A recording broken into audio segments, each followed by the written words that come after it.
So welcome back students. This is the fourth one method for curve generation, or we can say the curve draw on field.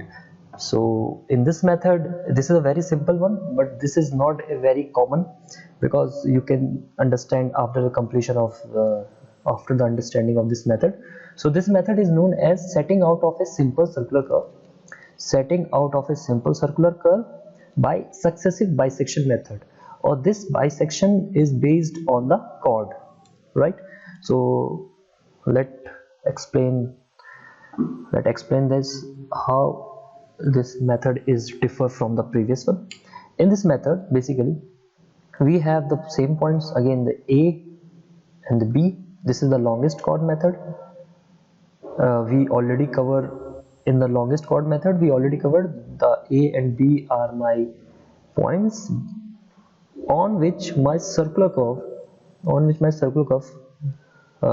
goes like this. Let me change. On this, my circular curve goes like this, and from this is my back tangent, this is my forward tangent, that point is my intersection, right?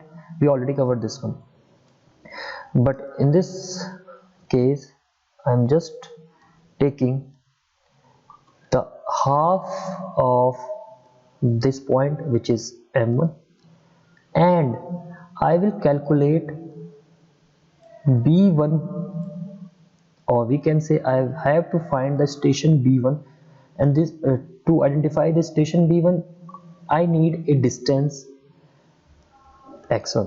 तो ये हमने longest chord method में already cover कर चुका था, ठीक है। लेकिन इसमें एक चीज चेंज करी गई है, इसमें चेंज ये करी गई है कि लॉन्गेस्ट कॉर्ड मेथड में हमारे पास लॉन्गेस्ट कॉर्ड की वैल्यू पता होती थी कि उसकी मेजरमेंट L/2 है, ठीक है। यहाँ पे हमें ये चीज पता नहीं है। यहाँ पे हमें क्या पता है, यहाँ पे हमें सेंटर पता है, हाँ यहाँ पे हमें रेडियस पता है। सेंटर मतलब फील्ड में सेंटर नहीं पता, हमें बस एक पॉइंट पता है, वो इमेजिनरी पॉइंट जिसके जहां से हम ए की डिस्टेंस लेंगे वो रेडियस आर है, हमें पता है। और साथ में हमें ये एंगल पता है, और ये एंगल हमारा क्या होता है, डिफ्लेक्शन एंगल होता है। For this case this is by Δ/2, ठीक है। और ये Δ/2 अगर मैं आपको थोड़ा साइड में बताऊं तो ये होता क्या है, देखिए ये हमारी बैक टेंजेंट, ये हमारी फॉरवर्ड टेंजेंट, ठीक है। इसके बीच हमारा कर्व बना, तो जहां पे ये पॉइंट इंटरसेक्ट होता है ये हमारा क्या होता है, डेल्टा होता है। और इसी के थ्रू, इन पॉइंट्स के थ्रू अगर कोई एंगल सस्पेंडेड होता है तो हमारा डेल्टा होता है। बट यहाँ के केस में क्या हुआ कि यहाँ से मैंने इसको हाफ कर दिया है, तो यहाँ से लेकर यहाँ तक का जो एंगल होगा वो क्या होगा, Δ/2 होगा, राइट। तो यही चीज मैं यहाँ पे यूज कर रहा हूँ। Now I have to find the value of x1 with the help of this theta and this radius r, Θ/2 and radius r। तो आपको पता है कि जो एंगल का फॉर्मूला होता है वो क्या होता है, आर्क अपॉन रेडियस, ठीक है। तो ये a और b है, तो ये आर्क यहाँ पे इस तरीके से ली जाती है अपॉन रेडियस, ठीक है। तो यहाँ से हम इस तरीके से लेते हैं। एक तो ये तरीका होता है। दूसरा तरीका क्या होता है कि हम इसमें पाइथागोरस भी लगा सकते हैं, ठीक है। तीसरा तरीका क्या होता है कि हम यहाँ पे ट्रिग्नोमेट्री लगा सकते हैं। तो ये तीन तरीके के हमारे पास चीजें होती हैं, तो ये चीजें हमेशा याद रखनी है। एक आपके पास होता है आर्क अपॉन रेडियस वाला कंसेप्ट होता है, एक आपके पास हाइपोटेन्यूज, एक आपके पास पाइथागोरस होता है जो हमने यूज किया था, जिसमें hypotenuse square will be equal to base square plus perpendicular distance का स्क्वायर होता है। और थर्ड हमारे पास क्या होता है, ट्रिग्नोमेट्री होती है, ट्रिग्नोमेट्री होती है, जिसमें हम साइन एंड कोसाइन रूल को यूज करते हैं। तो similarly with the help of third method in triangle AM1 और O, ठीक है। आपके पास ट्रायंगल AM1 एंड O है which is right angle at angle AM1O पे। मतलब अगर मैं बात करूं तो ये जो एंगल है ये आपका क्या राइट एंगल है, 90 डिग्री है, ठीक है। तो ट्रिग्नोमेट्री लगेगी यहाँ पे। तो आपके पास हाइपोटेन्यूज AO है, बेस आप ले लीजिए AM1 एंड परपेंडिकुलर डिस्टेंस आप ले लीजिए M1O ले लीजिए। So basically my interest is to find B1 M1। So B1 M1 को हमने x1 से डिनोट किया है, और मेरा इंटरेस्ट ये है कि x1 को फाइंड करना with the help of trigonometric solution. तो ये मेरा बेसिकली एम है। तो सबसे पहले मैं क्या करूंगा, ट्रिग्नोमेट्री को यूज करते हुए ट्रिग्नोमेट्री अप्लाई करूंगा ट्रायंगल AM1O में, which is angle M1 is 90 degree. तो यहाँ पे अगर हम ट्रिग्नोमेट्री यूज करेंगे तो हमें यहाँ पे देखने को मिलेगा कॉस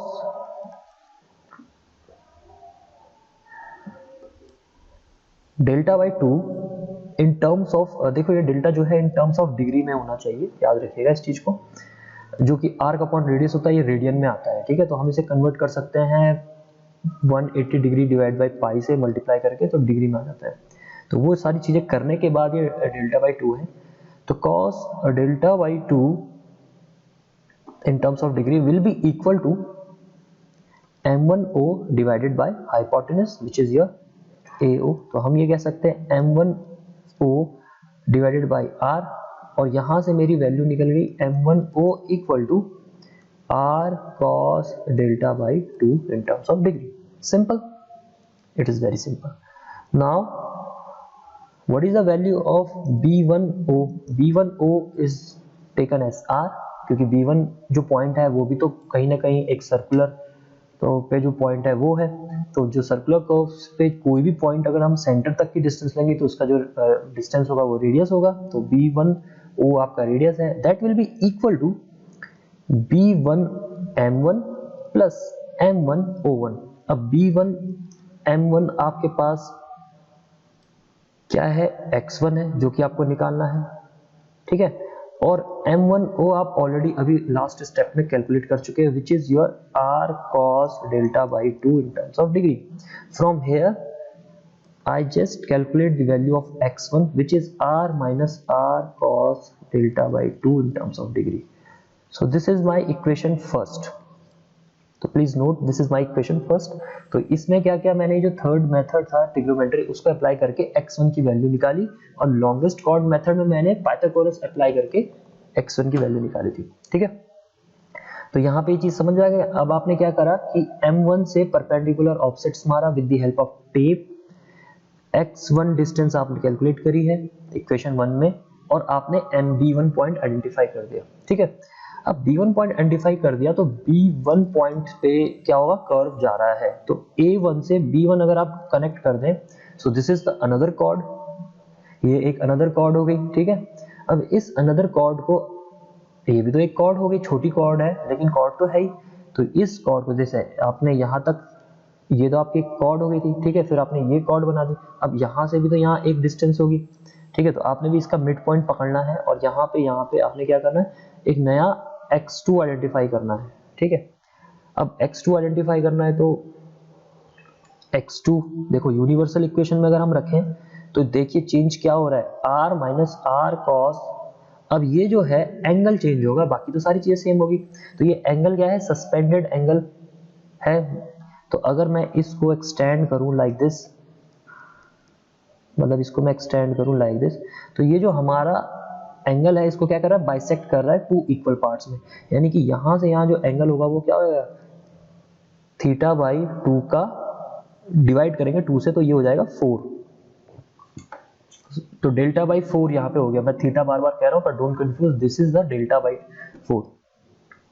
सो यहाँ पे बेसिकली सिर्फ अगर मुझे x2 निकालना है तो मैंने क्या किया, delta by 4 in terms of degree कर दिया। सो this is the value of x2, right.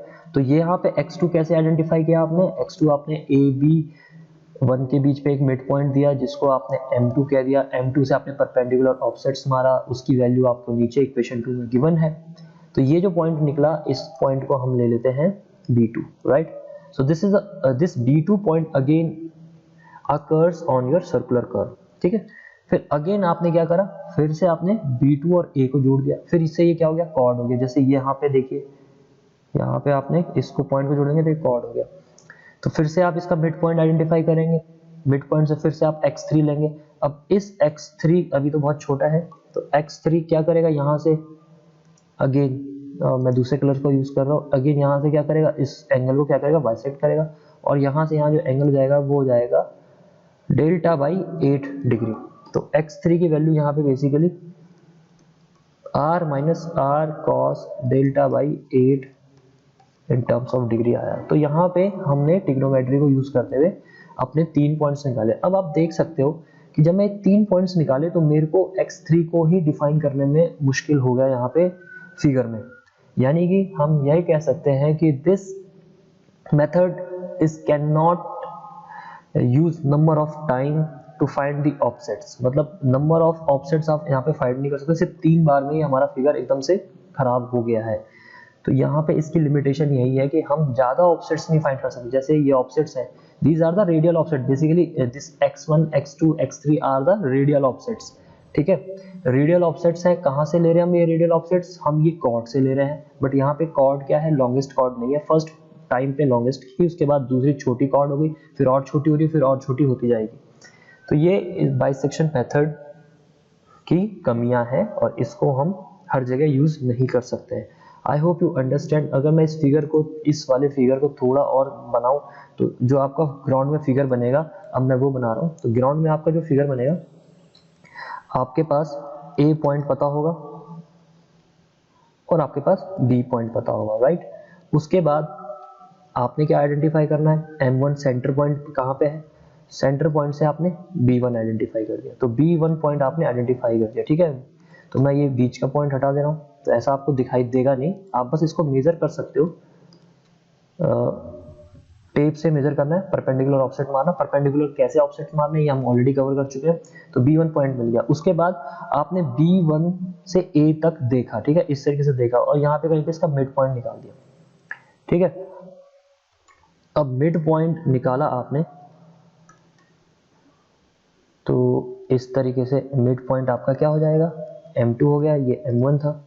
तो यहां से फिर आपने आइडेंटिफाई करना है B2 को आइडेंटिफाई करना है, which is your x2 distance. फिर आप इसको क्या करेंगे, इसको यहां से क्या करेंगे, कनेक्ट कर देंगे, ठीक है।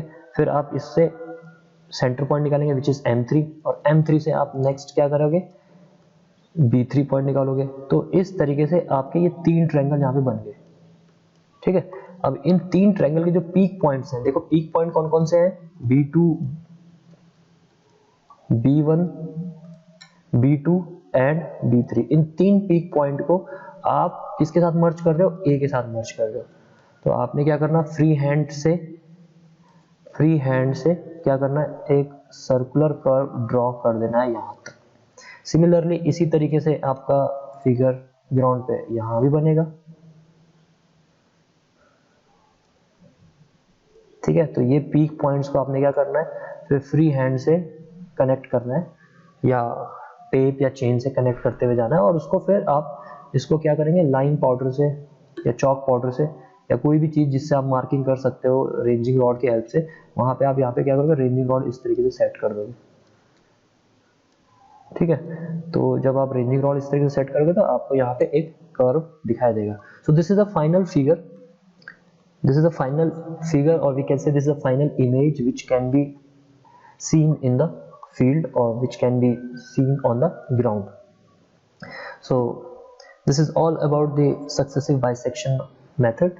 Thank you, have a nice day. We will cover next method in another video lecture.